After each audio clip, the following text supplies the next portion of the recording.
સુરતથી જે આંતરરાષ્ટ્રીય સાયબર સ્લેવરી રેકેટ મુદ્દે ઘટસ્ફોટ થયો છે।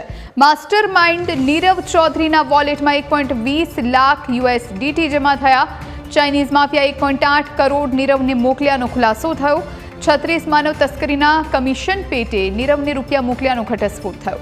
ચાઇનીઝ માફિયા નીરવ સાથે વિડીયો કોલ દ્વારા સંપર્કમાં હતો। આ સાથે સેન્ટ્રલ આઈબી દ્વારા પણ 3 આરોપીની મેરેથોન પૂછપરછ કરાઈ।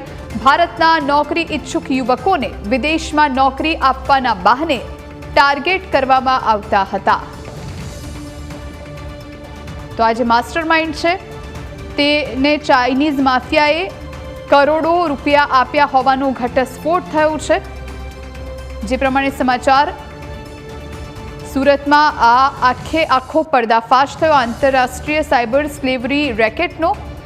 માસ્ટર માઇન્ડ નીરવ ચૌધરીના વોલેટમાં 1.20 લાખ USDT જમા થયા।